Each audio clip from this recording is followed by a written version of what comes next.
Well, hello, ladies and gentlemen. I'm glad to have you here and that you've joining us in Codependent to Leading Lady. So this video I broadcast in my Facebook group, which is a private Facebook group for those ladies who are struggling with codependent behaviors or like qualities. So like people pleasing, like qualities, things like that. And they're wanting to transform those behaviors into what I like to call leading lady behaviors. So if you're interested in joining that group, make sure to look down below. If you're viewing it here through YouTube, make sure to look down below and click on that and you can join our private Facebook group and you'll get more information than just videos. And then also, if you are interested in exploring more things that I have to talk about, so as I go through any topics that I go through, if there is value that you find in that, make sure to subscribe to my channel here in YouTube, and then that way you will be notified of any new video that's coming out as well, so that you can make sure to get the first notice of the information that I have to share. So today we're going to talk about one of our codependent behaviors along with a leading lady behavior that we would want to exchange, transform those behaviors. So the obvious behavior, this is one of the, out of the 12 behaviors that we have for codependent ladies, this is one of the most obvious one, is dependency. Hence the name codependent. And so when it comes to dependency, ways that that might show up in our lives and kind of what that looks like. And then I want to talk to you and the leading lady behavior that we can take on as we transform that codependent behavior, we create interdependent. So I want to give a little bit of a pause here and talk a little bit about behavior change. So that is something that I have done as a life coach, but then also as a health coach for over 10 years. I did that too. And then being a massage therapist, talking about behavior habits that we have. And so when it comes to behaviors, that is a lot of research I've done personally in, and I taught people on how to change behaviors.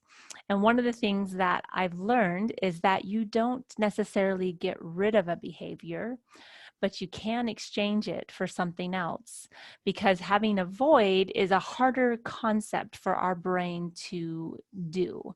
But we create new behaviors, and that can happen. And when I'm talking about behaviors, when it comes to a leading lady behavior and a codependent behavior are going to have very much similarities. So as you can see, we're talking about dependency, and then we're talking about interdependent. And so there's enough of a similarity in most of the relationships that I talk about when it comes to exchanging a codependent behavior to a leading lady behavior, that helps within the process of actually making that transformation to a new behavior. So that's just a little side note about behaviors and how they kind of form. Obviously, we start with a habit. So we have a habit, a routine that we do, and it becomes over time, it becomes a behavior. And when it becomes a behavior, it's a little more stuck into our psyche. And so really digging down deep and trying to find what that need is, the emotional need that is attached to that behavior. Because believe it or not, for every need or every behavior we do, there is an emotional need or a need that's being met that's attached to that behavior. Otherwise, we wouldn't do that behavior. And so diving in and finding out the new need or a need that actually is more important to us, or we can see more value in it, when that new need comes around, then we can start to actually transform that behavior into one that's going to serve us better and help us show up as a leading lady in our life. So that's a little side note. All right, so let's get back to the topic. So here on the topic, we have dependency, which is a codependent behavior, obviously. And then we have interdependent, which is a leading lady behavior. So I want to kind of talk a little bit about dependency in ways that it shows up in our relationships. And so a lot of times it'll show up because we have expectations for somebody. And we might even have an expectation, but we've never even discussed that with them. Like we just expect them to be a certain way. And sometimes the expectations can come from society as a whole. Like We believe that, so example is like, I guess a stereotype or a stigma is the man's supposed to go and make the money and he comes home and the wife's at home cooking and she cooks the meals. So these are kind of stereotypes that are out there in the world. And because those exist, we have kind of formed a bias where we believe that everybody knows that's what they expect too. So an example is that, well, I expect, of course, my husband's going to go out and work and make money and bring money home. And so I have this expectation in my head, but in his head, he might be like, well, I'm taking the day off and I'm going golfing. So in his head, there's something else, but my expectation of him is over here. So when we have an expectations that we don't actually vocalize, because like I said, sometimes in our environment, we see it as a certain way. So example is maybe our husband sees that we're home with the kids, so we should be cooking dinner and the house should be clean when he comes home. For whatever reason, our societies has kind of put that stigma that that's what we expect of each other. And unless we actually have the dialogue of that, the problem is that we can form this expectation in our head. So we actually have this whole like drama scenario, this thought going on in our head, but we've never vocalized it to our partner. So they don't even know it, but we are assuming that they know it. And when they don't meet that expectations, we're angry with them, or we get frustrated with them, or it makes us sad, right? Because we have these expectations. So we have dependency based on expectation. That's kind of that relationship that can start to happen, which can, have a lot of ups and downs and roller coaster rides to it. Especially when, like I said, we have an expectation based on a thought that we have, but we've never actually vocalized it to our partner or to anybody in our relationship. So like whether it's a coworker at work or whether it's our boss, we have an expectation of what we think they should be doing. And for whatever reason, we choose that expectation and now we get frustrated if they're not doing it, and we get kind of angry or sad. And then there's the other part of the equation. So we have this expectation and now we have this resentment because they're not doing what we expect them to do.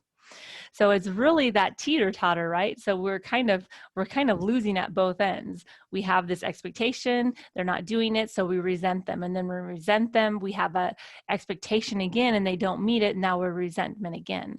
So instead of actually putting rings on the ladder, going up the ladder in our relationship, we're actually doing it the opposite. We have an expectation, then a resentment, expectation, resentment. So we're going further and further apart instead of actually getting closer and closer together.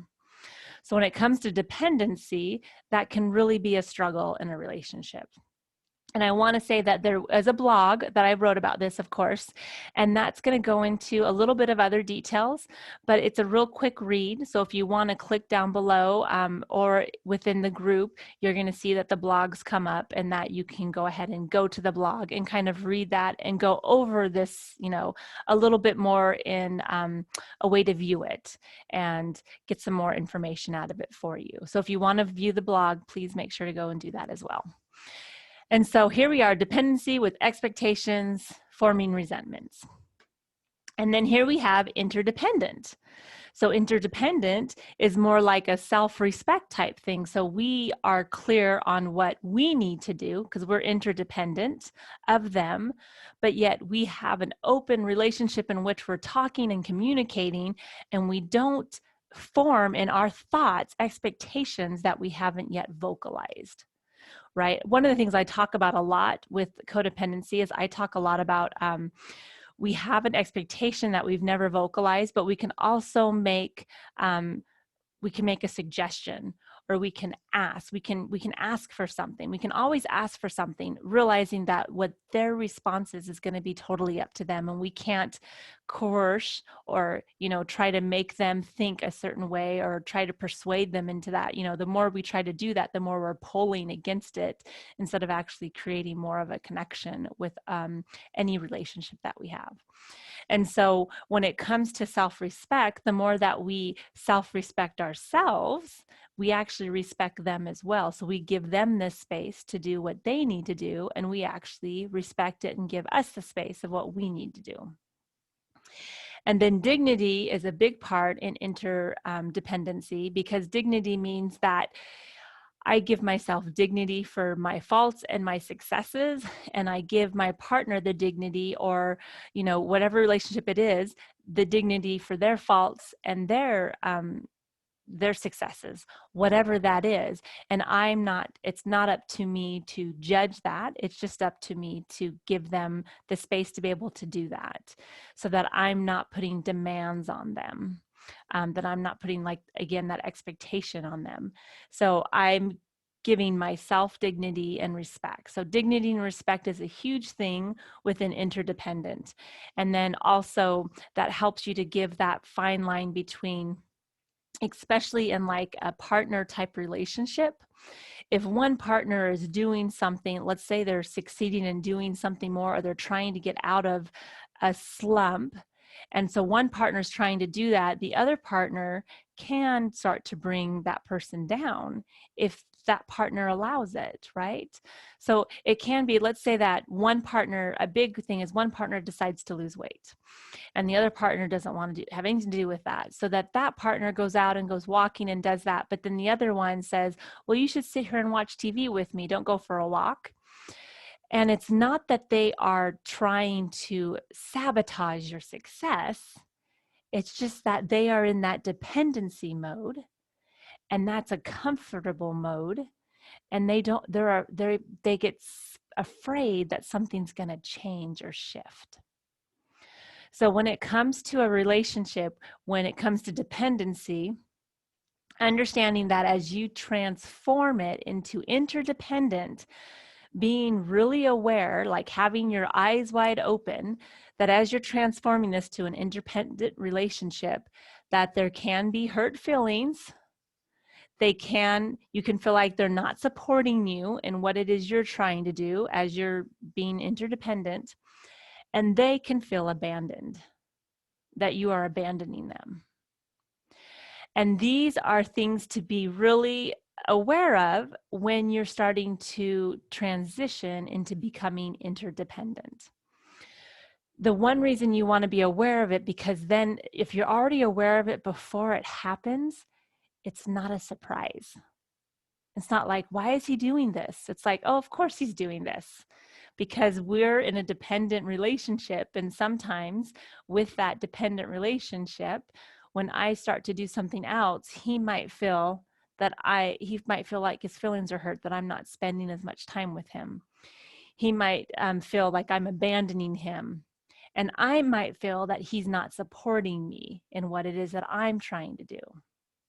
And so in a relationship where you have that dependency and you're trying to transform it into an interdependent, being very eyes wide open that can happen before you begin is going to be a huge asset for you as you go through that process and creating more of that behavior of being interdependent. Because, right, we have expectations, resentment. So we're going to have hurt feelings, feel like there's no support, abandonment. This is going to be very key as we transition to this, because having that self-respect and that dignity doesn't just feel good to you as you're gaining interdependence, but it's going to feel good to them too as well.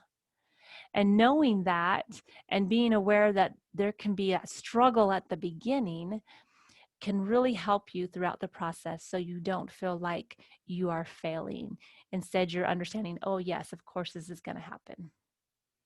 So I just want to offer you that information and that perspective. My goal is always that you find value in this, that it is helpful, that as you start to create more awareness in your life, that you can begin to utilize this information and get the most out of it. If you really want to take it to the next level and really get that one-to-one specific coaching help that I offer to my clients, I would love to be able to do that with you. So we can get on a discovery coach call and go through this process, or find out what it is that you're looking for, and I will share with you the ways that I can help you and assist you so that you can get more specific help to what it is that's going on with you, and not just general information. So take care. I look forward to talking to you again soon, and we'll see you. Take care of you. Bye.